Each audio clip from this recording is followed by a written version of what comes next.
How about you tell my lyrical heads a little bit about yourself, who you are and where you're from? So I'm Zair Williams. I was born and raised in South Carolina, so I'm originally from the East Coast. I grew up here in California, in Northern California, so I'm kind of like a little bit of both. Um, and that's pretty much it. I'm 26. I've been working on music for, I would say, seriously for about 5 years. I'm just now starting to get into a routine and a process to where I know what I'm doing and I figured out how I want to do it. So we're just working our plan.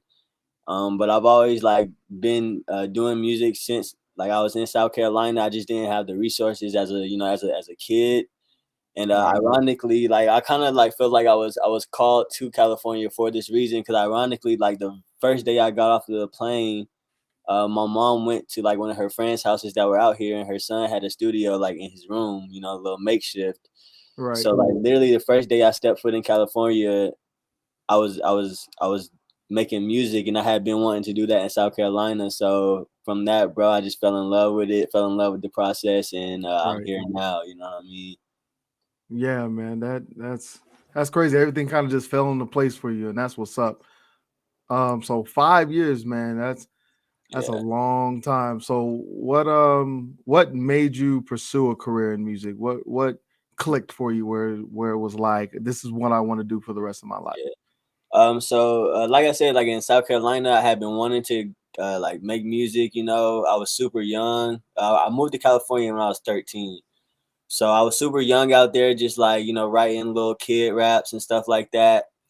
And at the point to where I knew this was like what I wanted to do for real is I just started to notice the progression, and like some of my people I was around, they started to notice, and like we're heavily influenced by the people we're around. You know what I mean? So once Right. I kind of got like the little, they make the ugly face when you say some bars. It's like, ooh.